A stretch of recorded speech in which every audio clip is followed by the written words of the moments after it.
राजर्षि भरतस्य तावन मृग अर्भक पोषण पालन प्रेरण लालन अनुसंगेन विगणयत् आत्मानं अहिर्वा अकुबिलं दूर अतिक्रम कालः कराल रवस आपद्यत। एवं इस प्रकार अगटमान नहीं पूरे होने वाले मनोरथ को आकुल हृदय व्याकुल हृदय से मृगदार का भाषेन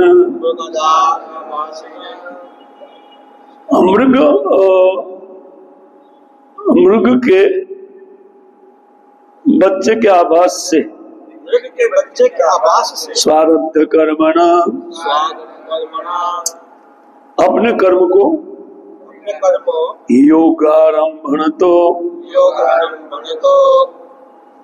योग में रमे हुए चित्त वाले विभ्रंसित उससे गिर गए सयोग तापसो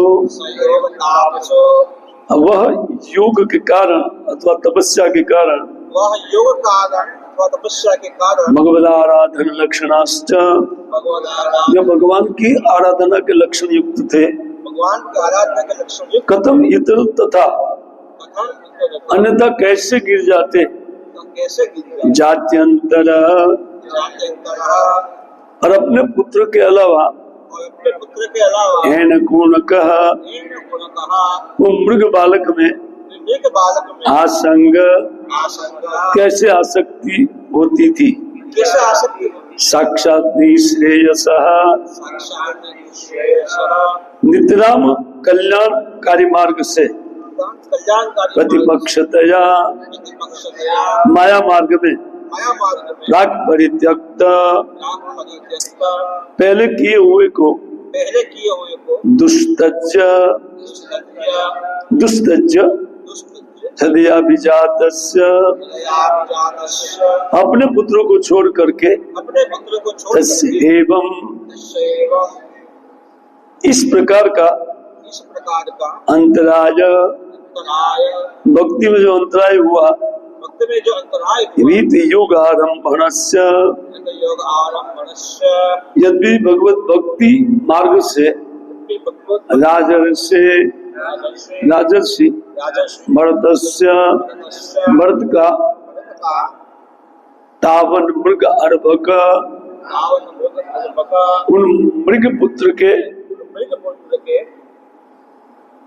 पोषण लालन पीड़ना उनके पोषण पालन तथा उनके प्रति प्रेम पोषण पालन तथा उनके प्रति लालनानुसंगेन और उनके लालन के संगति के कारण ऐन विगणयत अंगेन सॉरी हे महाराज परीक्षित विगणयत ऐसे कैसे होता था आत्मानम अपने आप को अहिरिवाखुविल्लम जिनको छोड़ना या जिनको टालना कठिन है ऐसे काल आखुविल्लम जैसे चूहे के बिल में सर्प घुसता है दूर अतिक्रमा इसको टालना मुश्किल काल ऐसे काल कराल रभस वो कराल अर्थात अत्यंत भयंकर आप अद्यत इनके सिर पर चढ़ गया। तो अनुवाद इस प्रकार है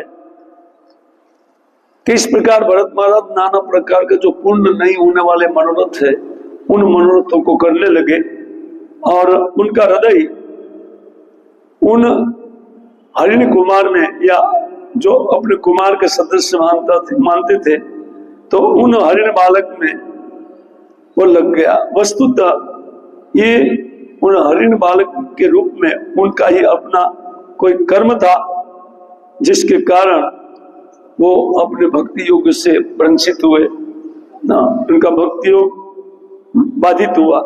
संयुग तापसो भगवत आराधना लक्षणाच, और वो तपस्या वो वास्तव में भगवत आराधना वो भक्ति की तपस्या थी ना। तो इस प्रकार ये अपने पुत्रों को छोड़ करके उनकी आसक्ति एक हरण पुत्र में हुई, जो साक्षात उन परम अमंगल का कारण बनी। और प्राक परित्यक्त दुस्तुज हृदय अभिजात, वो अपने आप से उत्पन्न हुए पुत्रों में उनकी आसक्ति नहीं होकर के कहते हैं कि एक हरिण बालक में हुई। तो राजर्षि भरत का इस प्रकार उन मृग बालक का पालन पोषण लालन में उनकी आसक्ति उत्पन्न होकर के वो उन आसक्ति के कारण अपने भक्ति पद से रिक्त हुए। कहते हैं कि उसी समय जिनको टाला नहीं जा सकता है, ऐसा कराल काल उनके सर पर चढ़ाया। हम अज्ञान तिमिरन्धस्य ज्ञानांजन शलाकया चक्षुरुन्मिलितं येन तस्मै श्री गुरुवे नमः। श्री चैतन्य मनोभीष्टं स्थापितं येन भूतले सोऽयं रूपकदा मह्यं ददाति स्वपदान्तिकं। वन्देऽहं श्रीगुरौ श्रीयुतपदकमलं श्रीगुरोर्न वैष्णवांश्च श्रीरूपं साग्रजातं सहगण रघुनाथान्वितं तं सजीवं साद्वैतं सावधूतं परिजन सहितं कृष्ण चैतन्य देवं श्री राधा कृष्ण बालान् सहगण ललिता श्री विशाखान्वितंश्च मुखं करोति वाचालं पंगुमलंघयति गिरिं यत्कृपातमहं वन्दे परमानंद माधवं। जयतं सुरतपंगो मम मंदमतिर्गति मत्सर्वस्वराम्भोजो श्री राधा मदन मोहन। वाञ्छाकल्पतरुभ्यश्च कृपा सिन्धुभ्यैव च पतितानां पावनेभ्यो वैष्णवेभ्यो नमो नमः। श्री कृष्ण चैतन्य प्रभु नित्यानंद श्री अद्वैत गदाधर शिवासादि श्री गौर भक्तवृंद। हरे कृष्णा कृष्णा कृष्णा हरे हरे, हरे राम राम राम हरे।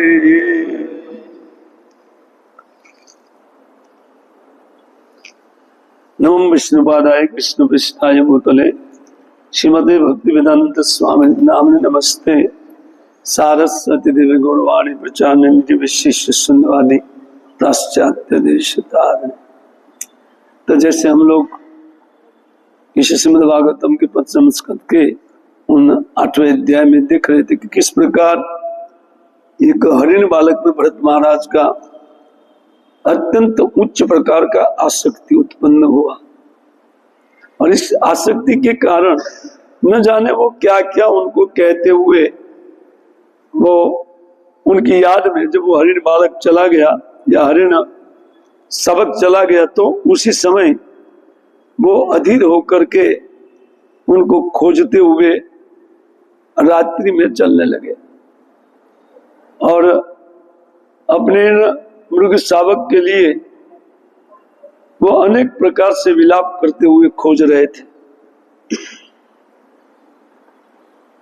तो इस श्लोक में जैसे बताया गया है कि महाराज का कुछ दुर्दैव था कि जिसके कारण उन भक्ति मार्ग से उनका पतन हुआ। विश्वनाथ ठाकुर कुछ बातें इसमें लिखते हैं। यद्यपि श्रील प्रभुपाद महाराज अपने उपदेश में कहते हैं कि ये जो कुछ भी हुआ दुर्घटना वो भक्तों की संगति के अभाव में हुआ।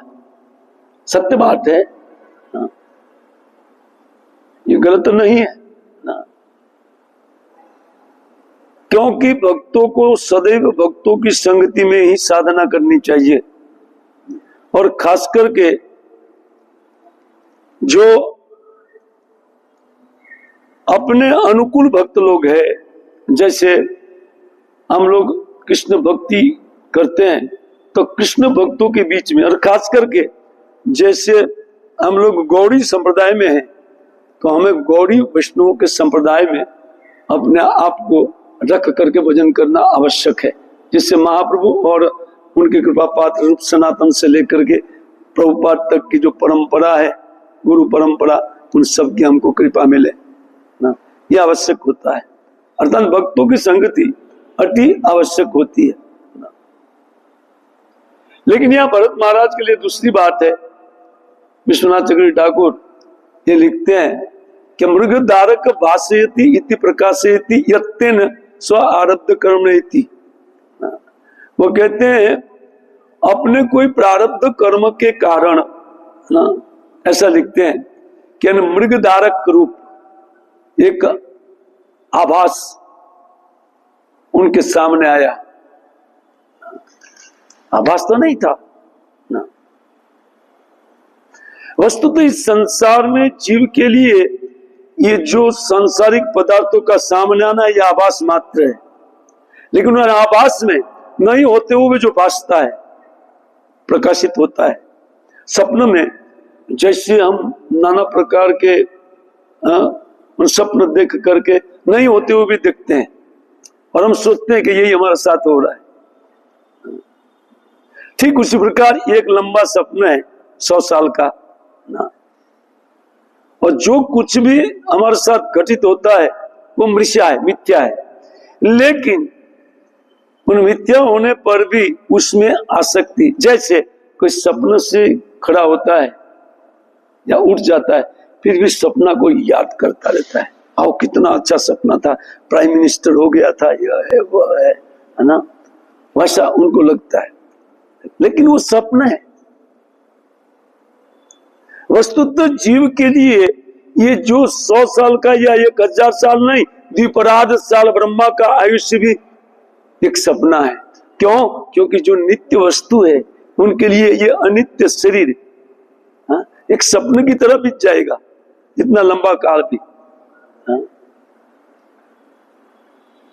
तो ये कहते हैं यहाँ मृग धारका भाषयति प्रकाशयति, मृग बालक के रूप में स्व आरब्ध कर्म थी, अर्थात प्रारब्ध कोई कर्म था जिसके कारण, प्रारब्धम नहीं दिव्यतम, हम कहते हैं कि वो प्रारब्ध 2 प्रकार का होता है।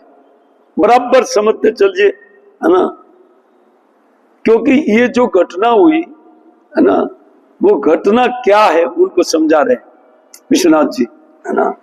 वो कहते दिव्यतम शोभनम अशोभनम च, 2 प्रकार का वो प्रारब्ध होता है, मंगलकारी प्रारब्ध और अमंगलकारी प्रारब्ध, शोभनम अशोभनम है। तत्र आद्यम भक्त प्रियणा अपि नयन तीव्रा अंजन दाना न्यायन स्वभक्तम उत्कंठा वर्धनम विदग्धेन भगवती एव प्रारब्ध तुल्यत्वात्। भरत महाराज का जो प्रारब्ध है उनके विषय में क्या लिखते हैं, बहुत सुंदर बात लिखे है ना। वो कहते हैं कि ये जो प्रारब्ध भरत महाराज तत्त अद्य, ये जो प्रारब्ध लिखा जा रहा है, यहाँ जो प्रारब्ध शब्द आया है ना, वो शोभन प्रारब्ध है, अत्यंत मंगलकारी प्रारब्ध है। हरिण में पतन हुआ, मंगलकारी कैसे है अब समझा रहे ना। वो कहते 2 प्रकार का, भक्ति प्रियण अपि या भक्त प्रियण, अपने अत्यंत प्रेमी भक्त के कारण भगवान के द्वारा खड़ा किया ये प्रारब्ध था। ये लिख रहे, साफ लिख रहे है ना। वो कहते हैं कि भक्त प्रियण अपि नयन तीव्रा अंजन दान न्यायन,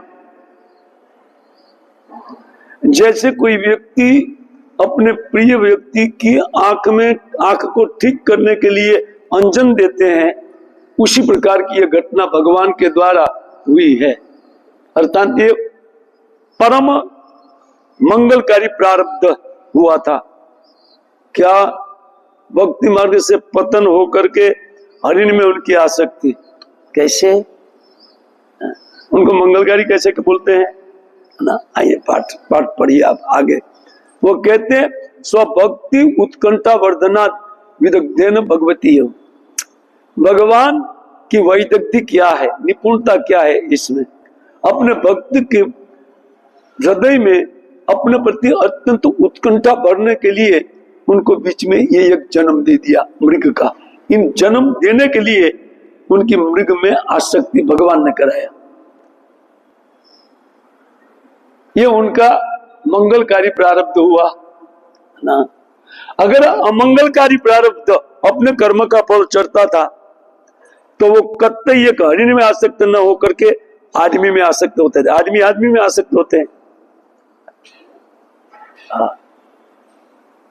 वो अपने घर चले जाते थे, अपने पुत्रों में उनकी आसक्ति चलती थी, लेकिन ऐसा नहीं हुआ।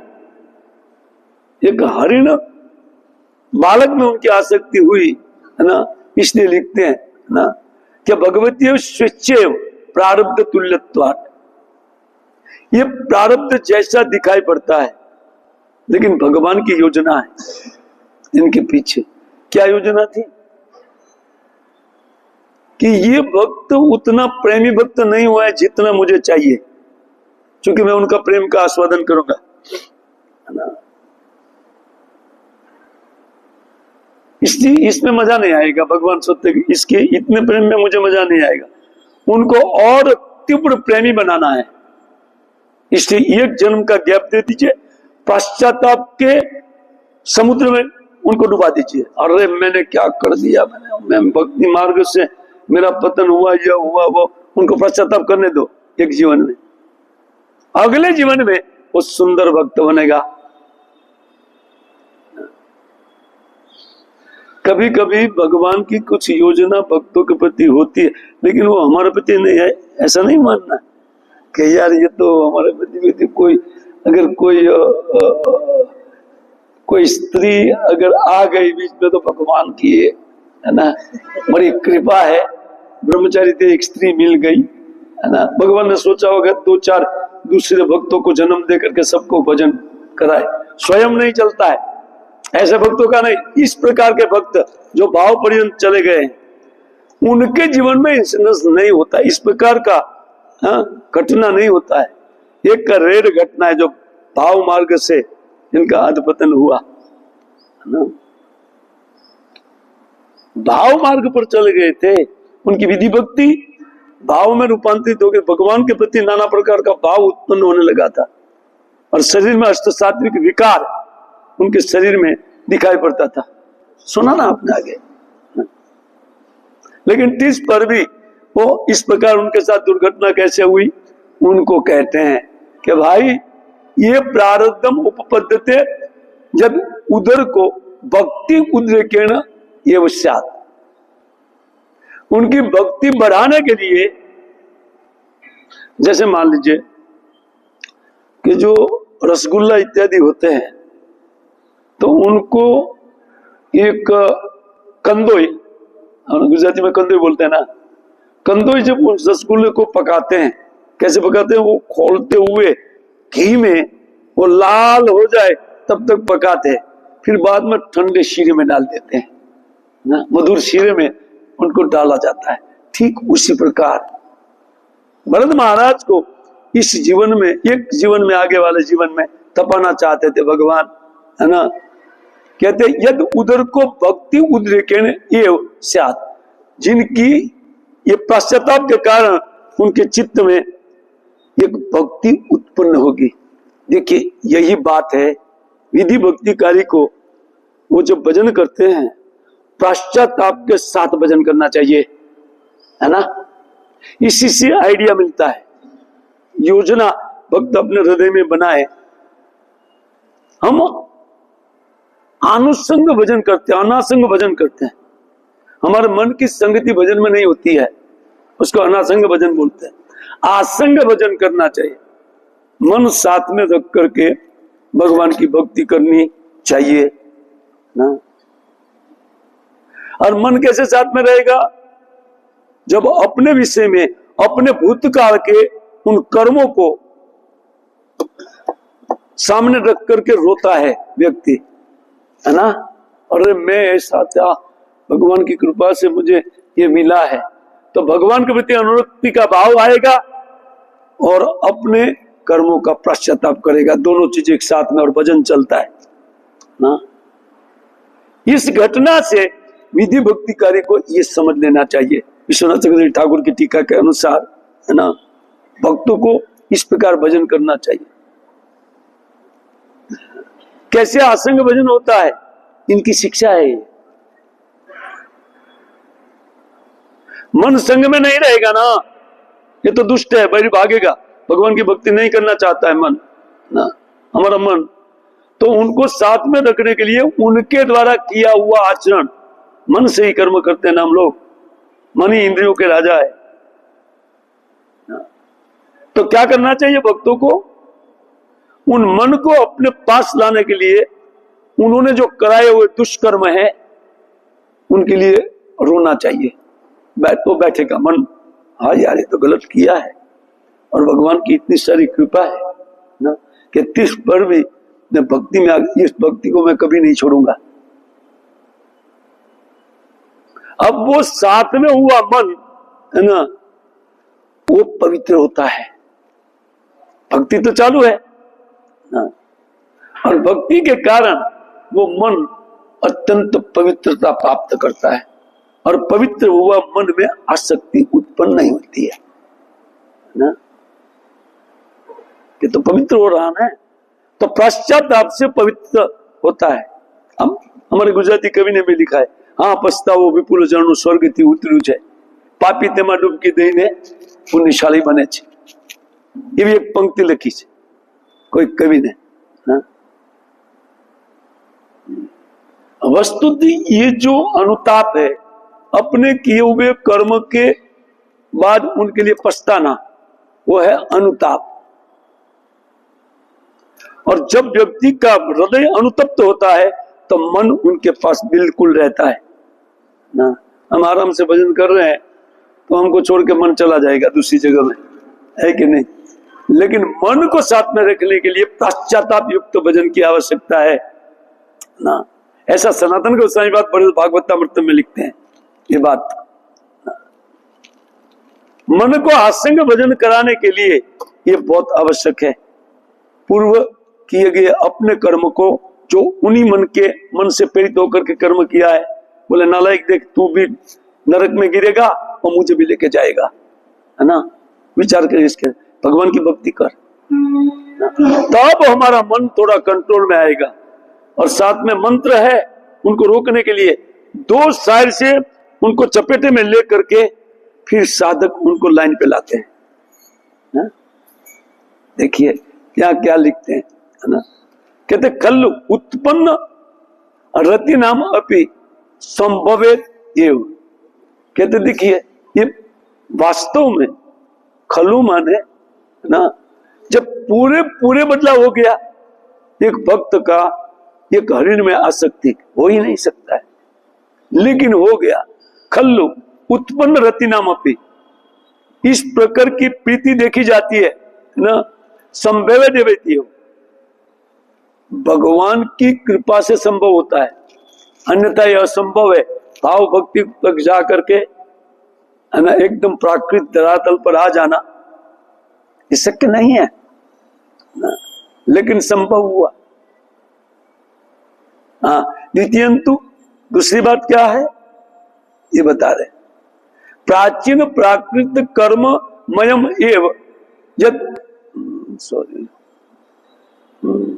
प्राकृत कर्ममयम एव यद उदर को विषय अभिनिवेश साथ। अगर कहते हैं कि अपने प्राचीन कर्म के कारण उन भरत महाराज के चित्त में इस प्रकार की विकृति उत्पन्न हुई भगवत भक्ति से, है ना, तो ये अगर हुई ऐसा माना जाए, है ना, तो कहते हैं अततु शोभन आरब्धन इति साक्षात सु शब्द, ये वो उपन्यस्त। इस श्लोक में एक सु शब्द लिखा है, स्व आरब्ध कर्मेण, इसमें सु है, स का सु होता है, स्व आरब्ध कर्म, ऐसा भी शब्द प्रयोग। संस्कृत शब्द का कई अर्थ होता है, एक शब्द का विश्वनाथ चक्रवर्ती ठाकुर अपने से अर्थ किया सु आरब्ध। ये वस्तुतः जो ये एकदम विपरीत हुआ, ये बहुत मंगलमय प्रारब्ध हुआ भरत महाराज के लिए,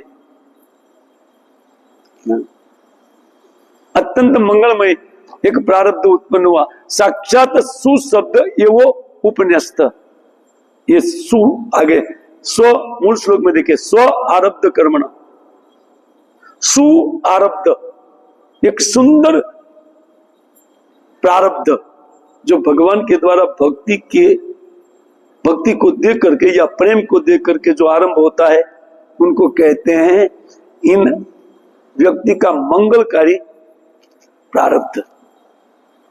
देखिए उन्होंने पकड़ा, कहां से पकड़ा, इन श्लोक में प्रपट को आप देखिए, है ना। योगे न भक्ति योगे नहीं, हेतु ना तापस सर्वम विषय त्याग रूपम तप कुर्वाण।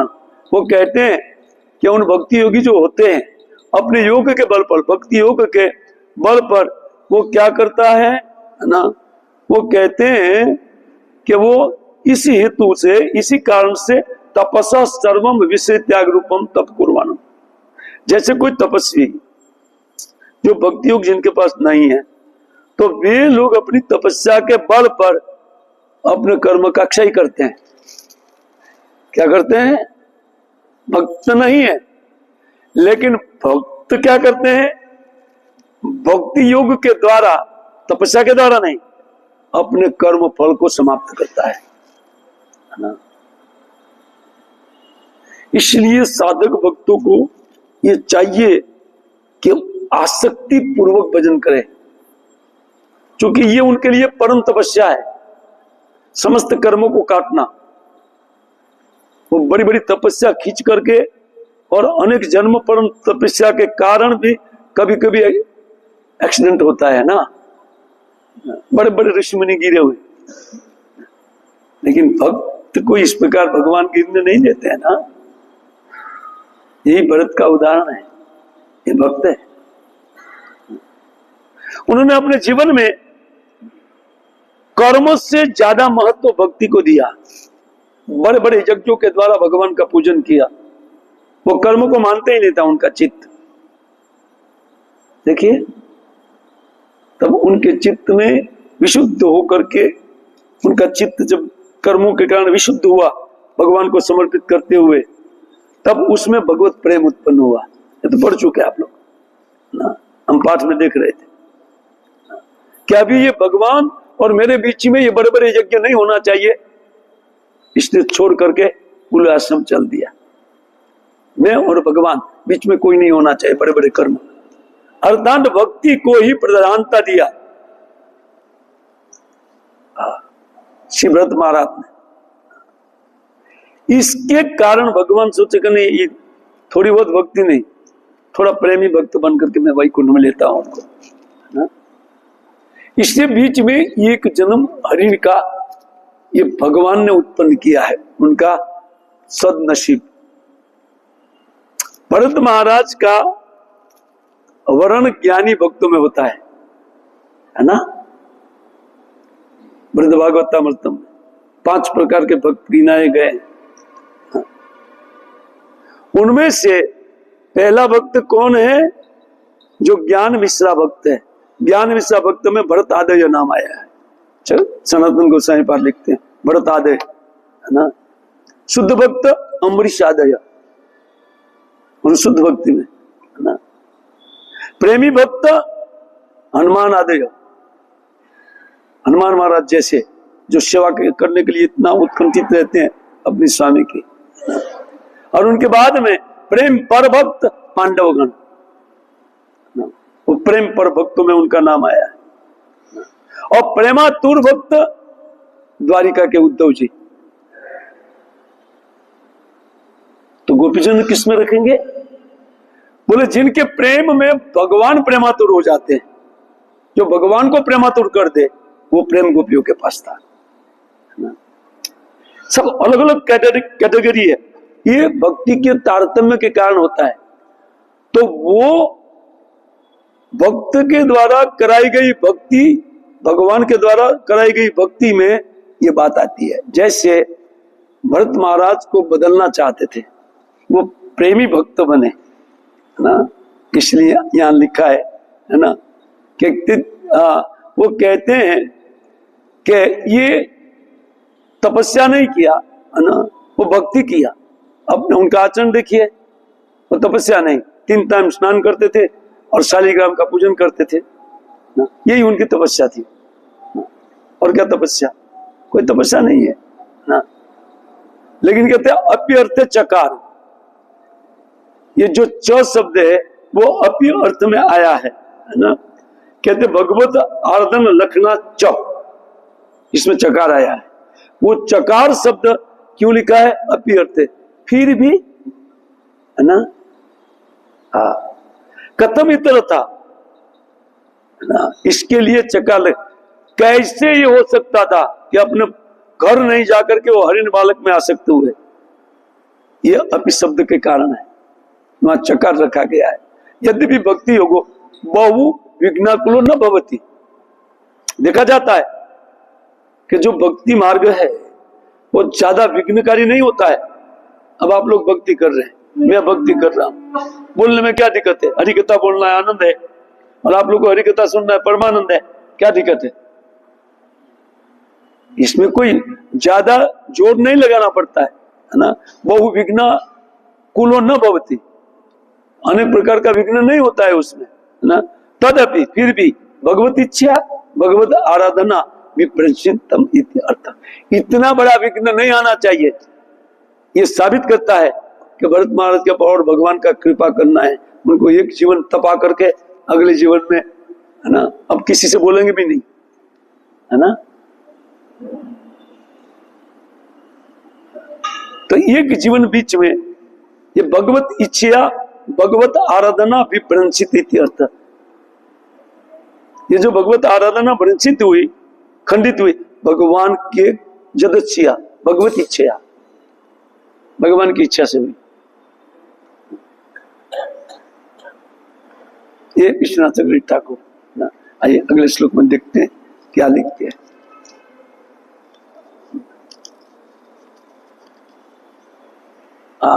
ये दोनों तात्पर्य एक साथ में, इतरे थी इतर थी। अब जो इतर, ये जो इसमें शब्द आया है, उनके लिए विश्वनाथ जी क्या लिखते हैं? बोले भगवत इच्छामयम प्रारब्धम यदि न स्यात् इति अर्थ, अगर ये भगवान के द्वारा उत्पन्न किया मंगलमय प्रारब्ध नहीं होता था, है ना, ऐसा लिखते हैं। हृदय अभिजाता स्वपुत्र, अपने शरीर से उत्पन्न, अपने हृदय से उत्पन्न इन जो अपने पुत्र है ना, तो उनमें उनकी प्रीति होती थी। यद्वा मृग धारक एवं भाषो जस्य तथा भूतेन स्वस्या आरब्ध कर्मणेति प्रारब्ध कर्मा भाषेन इति अर्थ। अब वो लिख रहे हैं कि देखिए, ये मृग बालक में या मृग बालक रूप जो आभास उनको हुआ, उनमें इनकी प्रीति हुई ना। हमारा जो कुछ भी प्रेम संसार में चलता है वो आभास है ना, वो कामना है। जब प्रेम हृदय में विकृत हो जाता है तो कामना का रूप लेता है और दुख देता है। ये आभास हमको दुख दे रहा है। ये जो डर लग रहा है ना, मर जाऊंगा, ये डर ही है, मृत्यु नहीं होता है। जीवात्मा का कभी मृत्यु है ही नहीं, और तो अमर है। एक भास होता है, मैं मर गया, अब मैं मर जाऊंगा, आभास। यही संसार में हम लोग ये जो प्रेम जता रहे वो आभास में लगा हुआ है, जो नहीं है एक आभास होता है। जैसे भरत महाराज को एक कहते मृगधारक एवं आभास हो, जैसे तथा भूतेन स्व आरब्ध कर्मणे इति प्रारब्ध कर्म आभासेन इति अर्थ। सुप्रारब्ध कर्म आभासेन इति अर्थ।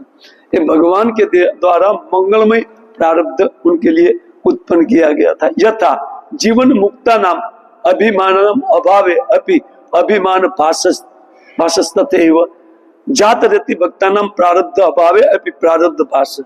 जैसे बहुत सुंदर उदाहरण लिखा है, जीवन मुक्त जो व्यक्ति होता है, जीते जी जो मुक्त हो गया, भगवान के भक्ति होते हैं। बाकी जो मुक्ति कामी है उनको मरने के बाद मुक्ति मिलती है। लेकिन हरिदास से मनसा कर्मणा निखिला अपनी अवस्था सु जीवन मुक्त से उच्चते, जीते जी वो मुक्त है। जिनका मनसा वाचा कर्मणा भगवान की भक्ति में लगा हुआ है वो तो जीते जी मुक्त है ना। तो कहते हैं कि कोई भक्त जीते जी मुक्त हो जाता है। जीवन मुक्ता नाम अभिमान अभाव है, कहते हैं कि उनमें अभिमान का अभाव रहता है, नहीं रहता है, आसक्ति नहीं रहता है। लेकिन तिस पर भी अभिमान भाषस्तथैव, फिर भी वो सोचता है कि मैं एक गृहस्थ हूं, मैं कहां भक्त बन सकता हूं, है ना। उनको एक आभास होता है।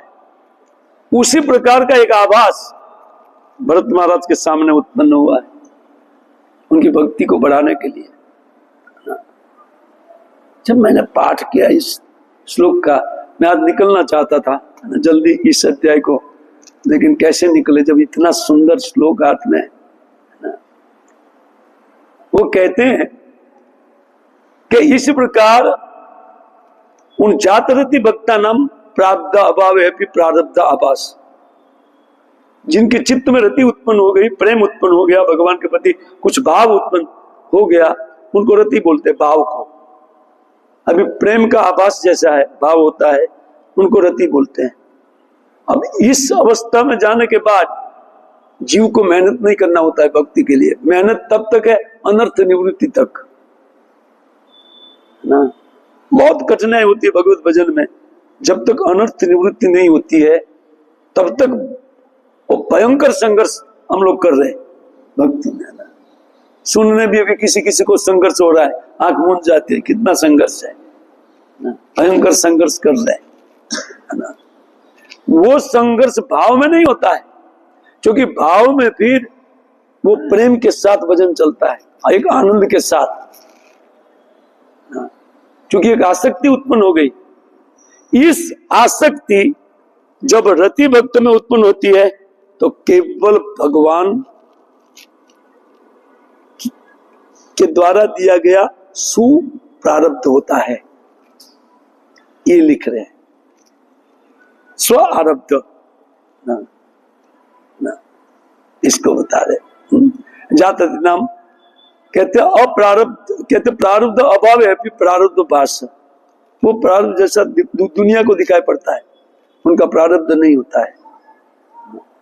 दुनिया को ऐसा दिखाई पड़ता है कि ये इनका प्रारब्ध चढ़ गया और उनका पतन होगा।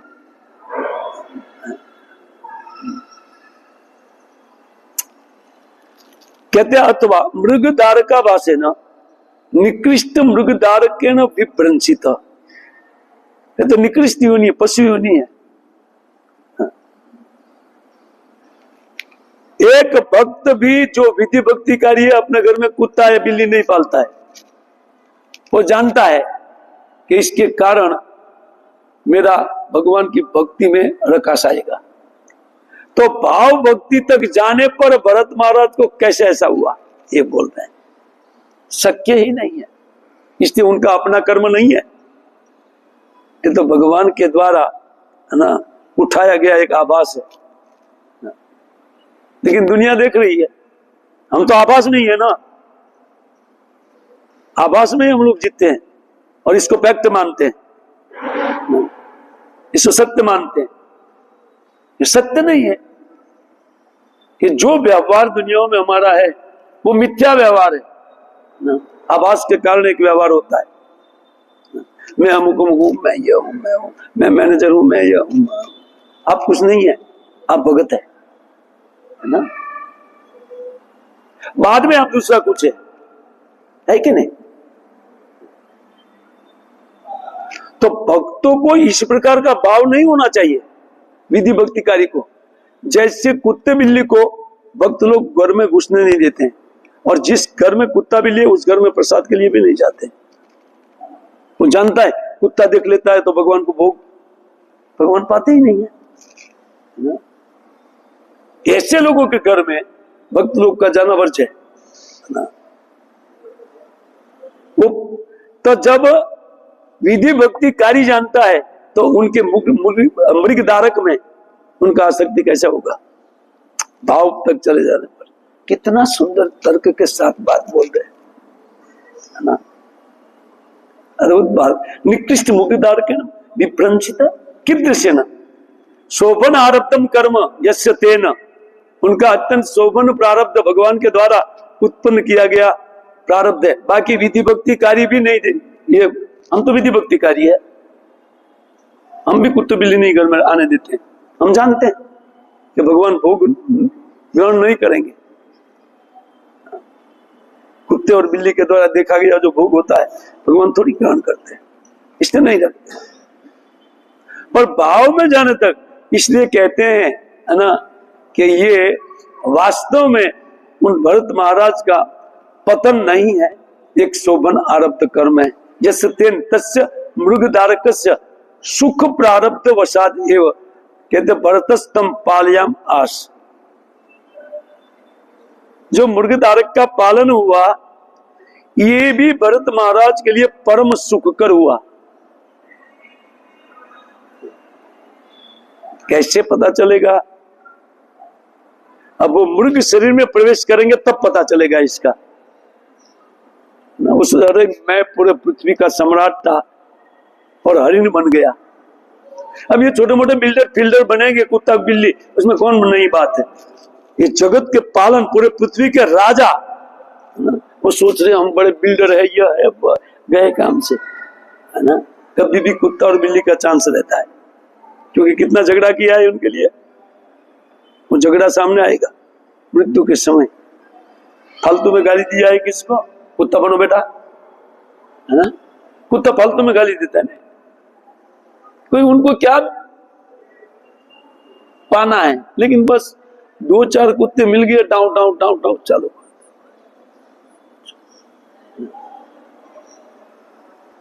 है कि नहीं। झगड़ा ही फालतू में झगड़ा, ऐसे आभास में फालतू में झगड़ा चल रहा है संसार में है ना। वो जानते नहीं है इसके कारण उनके चित्त की विकृति हो रही है, वो मनुष्य प्रकृति से बाहर हो रहा है। मनुष्य की प्रकृति है झगड़ा न करे है ना। लेकिन विकृति ऐसे आ जाती है आभास में। व्यक्ति को सोचता अरे मैं और मेरा ये हानि हो रहा है। क्या हानि हो रहा है? क्या संसार में लाए थे? एक भी बिल्डिंग लाए थे साथ में, क्यों झगड़ा है? आभास के कारण झगड़ा हो रहा है। बहुत सुंदर परपट विधि भक्ति कार्य के लिए वो परम उपाधि ये परपट लिखा है। अब देखिए ये परपट को समझिए आप है ना। वो कहते हैं कि विषय अभिनिवेश ये उच्चात है ना। द्वितीयंतु प्राचीन प्राकृत कर्म अयमेव है ना।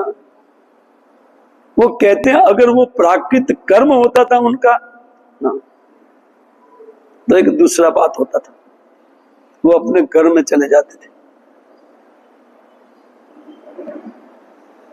मनुष्य मनुष्यों में आसक्ति करता है ना, ध्यान दे इस बात को है ना।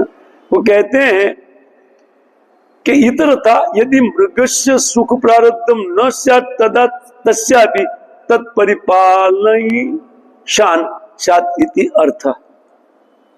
इतरथ जैसे इतरथ लिखा है इसमें, अन्यथा ऐसे कैसा होता था इसके लिए लिखा है यदि मृगस्य सुख प्रारब्धम न स्यात्, अगर मृग में उनका ये सुख प्रारब्ध के रूप में नहीं हुआ होता था, तदा तस्यापि तत् परिपाले पालिष्यान स्यात् इति अर्थ है ना। वो एक दूसरे मृग बालक को ला करके अपनी अभिलाषा पूर्ण करते थे। उस बालक के पीछे मृत्यु पर्यंत उनको खोजा। समझ आ रही बात है ना। भाई जैसे किसी को पुत्र नहीं होता है तो किसी का गोद उठा करके कामना पूरी करते हैं। कर्म होता था कि जिसके नसीब में पुत्र नहीं है ये उनका कर्म है, लेकिन दूसरे का ला करके वो पालन करेगा, अपनी कामना की पूर्ति करेगा ना। तो महाराज भी एक दूसरे हरिण बालक को ला करके अपनी संतुष्टि करते थे है ना, लेकिन ऐसा नहीं हुआ। हाँ। समझते चलिए, आप समझते चलिए है ना। वो कहते हैं कि सुख प्रारब्ध न स्यात् तदा तस्यापि तत्परिपाली पालिष्यान स्यादिति अर्थ है ना। भरतस्य विभ्रंसतु यथा धनो लब्ध धने विनष्टे तत्चिंतयान अन्यन्य भृतो न वेद है ना। जैसे निर्धन का धन चला जाता है उसी प्रकार की घटना शरीर बदली करने के टाइम होती है। जब जीव विषयासक्त होता है ना तो बहुत लोभ उनमें उनका रहता है। भरत महाराज का नहीं रहा। हरिण शरीर में वो घुस रहे थे तब भी जान रहे थे कि मेरा अधपतन हो रहा है। उनके चित्त में एक स्वप्न छोड़ करके व्यक्ति को स्वप्न का दुख थोड़ा टाइम लगता है ना। जैसे स्वप्न में कुछ वस्तु गवा दिया, उठने के बाद फिर भी आभास, वो देखा हुआ आभास में अरे ये चला गया, वास्तव में कुछ नहीं चला गया है ना। उसी प्रकार का एक आभास में है ना भरत महाराज को वो आभास नहीं रहा।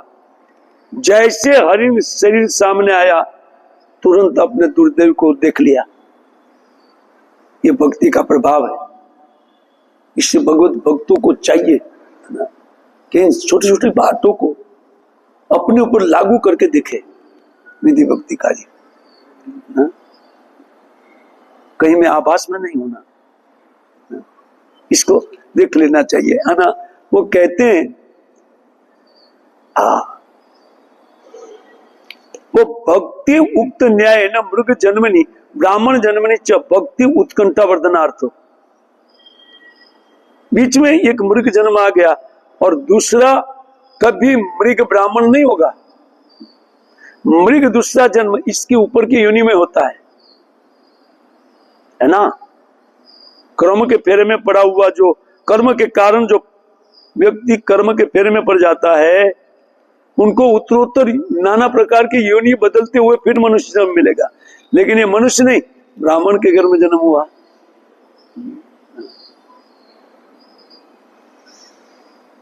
इसीलिए इसी आधार पर भक्त लोग बोलते हैं कि जो भक्त होता है थोड़ा भी भजन उन्होंने किया है तो उनका अधपतन होने वाला, वो कभी पशु जीवन प्राप्त नहीं करेगा, दूसरा मनुष्य जीवन भगवान उनको गिफ्ट में देते। देख देख बेटा ये अनेक। इसलिए कई बार भक्त लोग बोलते हैं कि एक बार सत्संग में 1 घंटा किसी ने बिताया है वो अपना हजारों नहीं लाखों जीवन अपना विस्तार कर लिया।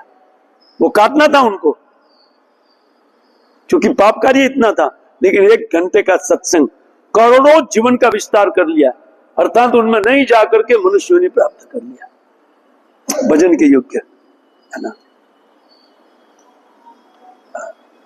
ये सब हम लोग को सावधान करने के लिए ये सारी बातें लिखी हैं।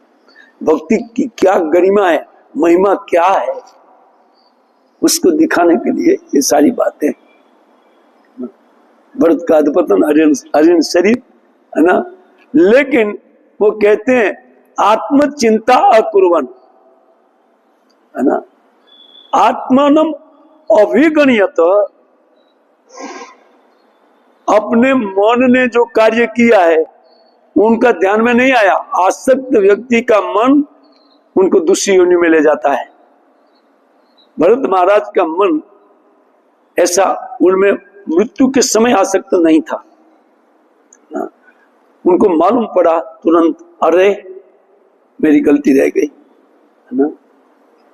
वही अनुताप इन हरिण शरीर में करते हुए उन्होंने उस शरीर को भी लगभग त्याग दिया। कैसे?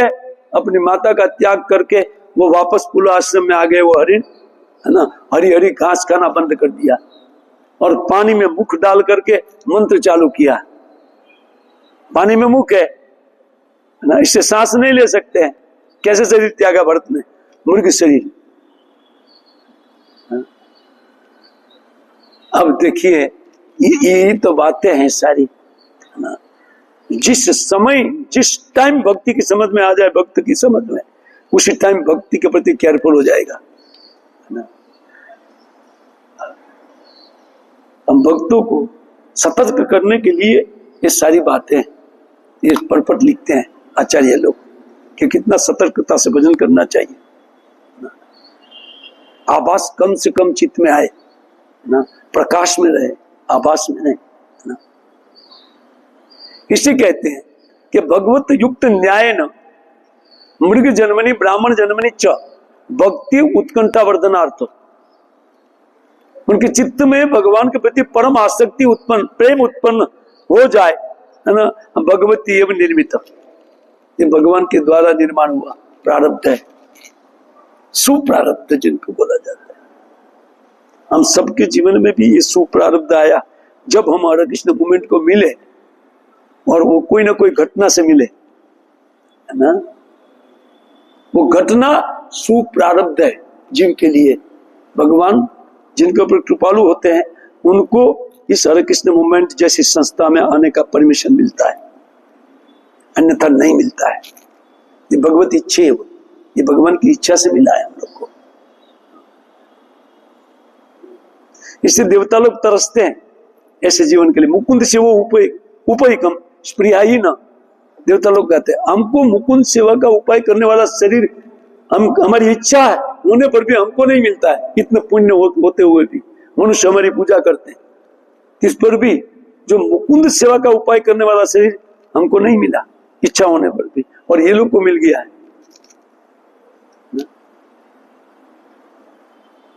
इसे क्या ऐसा कर्म है? बोले स्वयं सिद्धू तो हरि प्रसन्न, उनके ऊपर अपने आप भगवान की प्रसन्नता आई, इसलिए ऐसा जन्म मिला।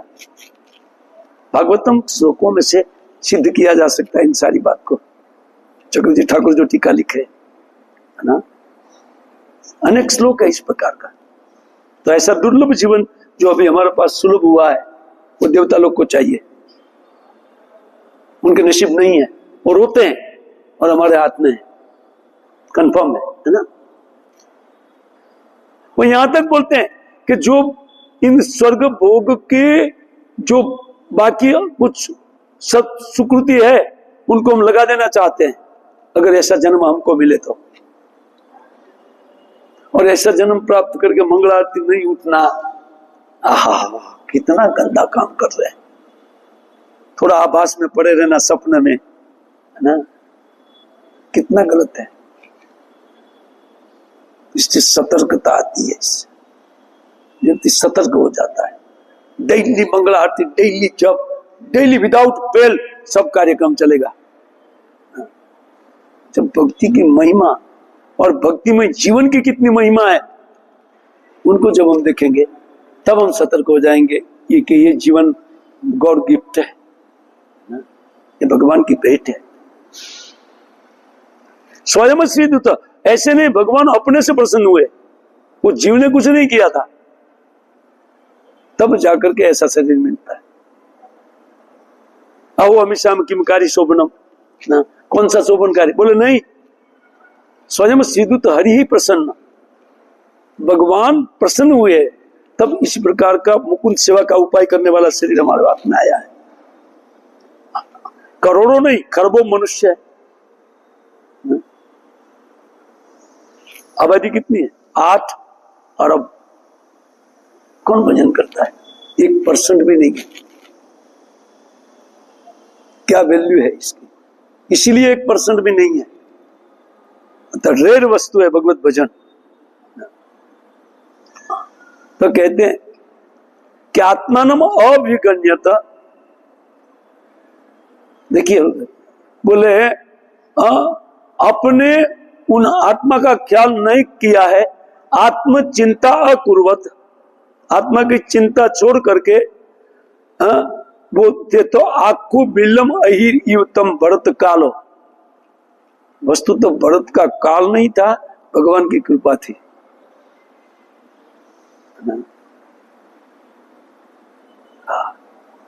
क्योंकि जिसमें पश्चाताप युक्त भजन होता है वो भगवान की विशेष कृपा का अधिकारी माना जाता है। भजन तो विधि भक्तिकारी सब लोग करते हैं, लेकिन पश्चाताप युक्त भजन, इसकी बहुत बड़ी महिमा है। तारतम्य के अनुसार सब भक्ति है, लेकिन भक्ति में तारतम्य है।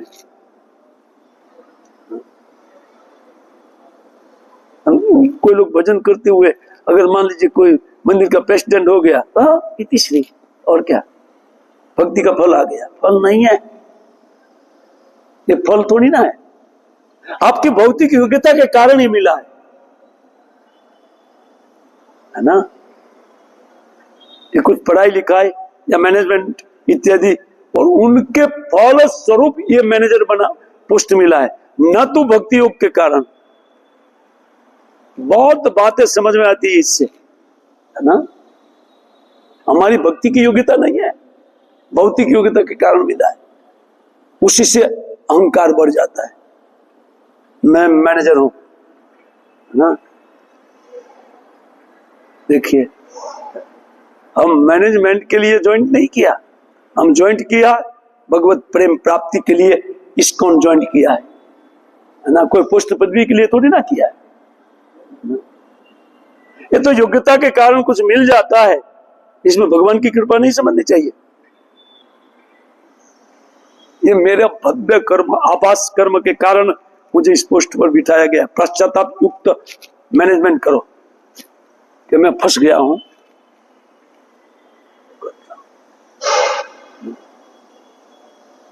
कितना सुंदर शिक्षा है, क्या क्या नहीं निकाल सकते इसमें।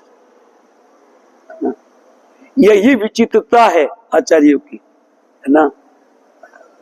वो कहते हैं आकुर अहिर्युतम भरत कालो मृत्यु अनुशोचनतम मृग लोकम देह मृगेण सहितम विसृज्य मृग शरीरम अवाप कलेवरम मृतम अनु न मृता न विनिष्टा पूर्व जन्म स्मृति यश। शरीर बदली हो गया, लेकिन पुनर्जन्म का अनुस्मृति गया नहीं, कि कैसे मैं राजा था और सब कुछ छोड़ करके मैंने भजन किया और फिर भी मेरा पतन हुआ, एक हरिण शरीर मुझे मिला। तत्काल देखिए विनिष्ठ पूर्व जन्म अनुस्मृति, पूर्व जन्म के अनुस्मरण वो गया नहीं उनके चित्त से। स इतरवत इतर प्राकृत कर्मी तद्वत इति। देखिए ना, यहाँ दोनों सेम लगता है। भरत महाराज अपने कर्म के कारण उन हरिण बालक में आसक्त हो गए, नहीं लगता है एक जैसा, लेकिन वहां क्या हो रहा है, वहां एक दूसरा डिजाइन हो रहा है।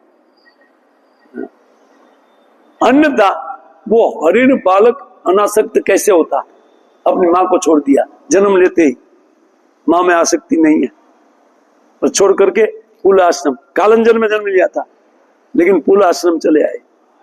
तो कालंजर पर्वत पर वो हिरणी थी, उनके गर्भ से निकले थे, लेकिन उनको छोड़ करके। ये सब बातें दर्शाती है कि भरत महाराज का ये दुर्दैव नहीं है, ये सद्भाग्य है जो भगवान ने लिखा है। भरतस्तु कर्मा अतिथि अर्थ, इसी से समझ में आता है कि भरत अब अपने कर्मातिथ्य है, कर्म का फल नहीं है, ये भगवान के द्वारा स्पेशल। ये तस्य प्रारब्ध अभाव प्राक समर्थित, पूर्व में जो समर्थित हुआ कि ये प्रारब्ध का अभाव है, ये सुमंगल प्रारब्ध है भगवान के द्वारा निर्मित। हरे कृष्णा कृष्ण कृष्ण हरे हरे, हरे राम हरे राम। कोई जिज्ञासा है कि हमारे लिए पर्पट बहुत महत्वपूर्ण था, इसलिए मैंने मैं आगे नहीं बढ़ पाया, सॉरी। मैं आप लोग कल बोला था कि मैं आगे बढ़ जाऊंगा, लेकिन जब श्लोकों का पाठ करते हैं तो बोले तो काम की चीज है, इतना बहुत समझ है। कोई जिज्ञासा है जी? हम कैसे पता कर सकते हैं? हम कैसे पता कर सकते हैं कि हम आभास में हैं? जैसे हम है नहीं, ये शरीर आभास है, क्योंकि एक दिन तो छूट जाएगा, आभास है ना। आज जो हम जिस प्रकार प्रकाशित है, भाषित है, दुनिया हमको देख रही है, उस डिजाइन नहीं रहेगी कल, आते कल भविष्य में वो नहीं रहेगा, उसका तो आभास है। इसे समझ सकते हैं। और हमारी आसक्ति किस में है? आभास में है, शरीर आसक्ति है। समझ में आया कि और समझाओ बढ़िया से? थोड़ा एक्सप्लेन करना पड़ेगा। वो जैसे ये दुनिया की चमक दमक है, वो आभास है नहीं, वो है ही नहीं। ये एक आकाश कुसुम की तरह कभी कभी ये जगत बना दिया जाता है और कभी नहीं रखते भगवान इनको, है ना। उसमें जीव अपना कर्म फल भोगते हुए उसमें आसक्त होते हैं ना। कर्म छुड़वाने के लिए भगवान ने इसकी रचना किया है। हम लोग एक नया कर्म नया नया ज्वाइंट करते जा रहे हैं ना। आभास, एक मोह शरीर के प्रति, उन मोह को छोड़ करके वास्तविकता में जीवन जीना चाहिए। और वास्तविक मनुष्य जीवन क्या है? भगवान की भक्ति करते हुए जो जीवन बिताते हैं, है ना। किसी भी प्रकार की भक्ति, है ना, विधि भक्ति हो, कोई भी भक्ति हो, अगर जीवन ऐसे बीतता है, अगला जीवन डेफिनेट सुंदर, इसमें कोई दो राय नहीं है, पर बीता देना चाहिए। आभास को थोड़ा हटा हटा करके भगवत भक्ति की संगति में ज्यादा रहना, भक्तों की संगति में ज्यादा रहना, है ना। हो सकता है आपके पास आभास के रूप में बच्चे भी हो सकते हैं, लेकिन वो आपके नहीं है। आभास हो रहा है मेरे हैं, नहीं है, वाइफ नहीं है, अरे फाइन यार, इधर आ जाओ, वो छोड़ो सब कुछ, तो मंदिर ज्वाइंट कर लो यार। फिर क्यों मर रहे हैं यार बाहर आभास में? अच्छा पगार है? वो ज्वाइंट है कटवाड़ा में, वेरी गुड, बहुत अच्छी बात है। तो पहले से ज्वाइंट है, आभास में नहीं जाना है। वो रह करके वो आभास में मती लगेगा, लेकिन आभास सत्य नहीं है।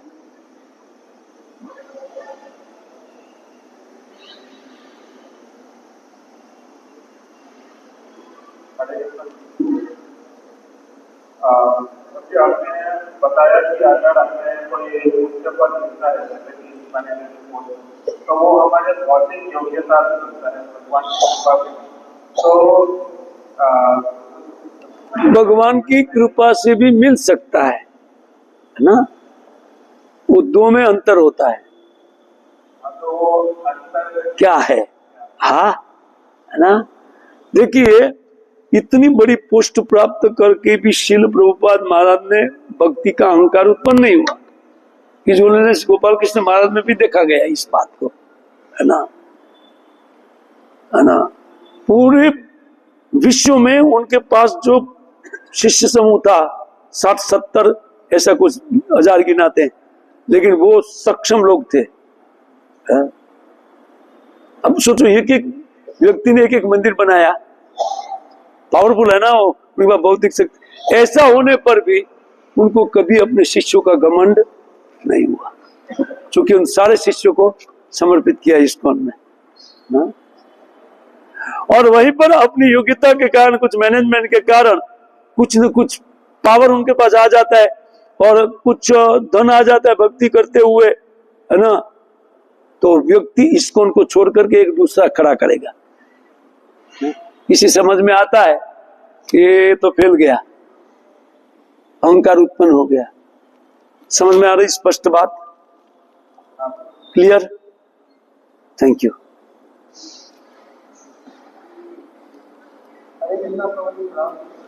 आपने बताया कि भक्तों को उसका भी नहीं पालना चाहिए, उसका जो नाम उसका कारण बताया वो भोग लगाने उसके कारण है तो कोई जैसे भक्त गाय पालने के लिए या गाय की सेवा हाँ, गाय पालना कुत्ता पालने जैसा नहीं है।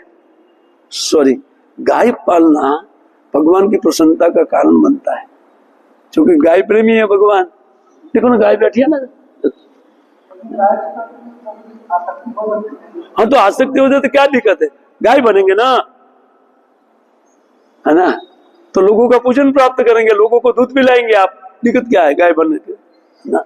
और पूर्व जन्म फिर भक्त का जीवन मिलेगा ही मिलेगा, है ना। और अनुताप मिलेगा, अरे मैं गाय बन गया यार। पर गाय बन गया तो क्या दिक्कत है, गाय तो अच्छा है ना। फिर अभी गाय भी नहीं बनना है, हाँ वेरी गुड, अभी गाय नहीं पालना है, कृष्ण का पालन कीजिए ना। एक जीवन जाता है तो कोई दिक्कत नहीं है प्रभु जी। क्या सोच रहे, ठीक है। और कोई जिज्ञासा है?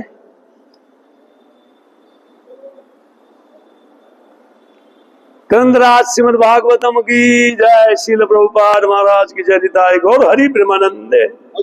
अब कल तो होगा नहीं।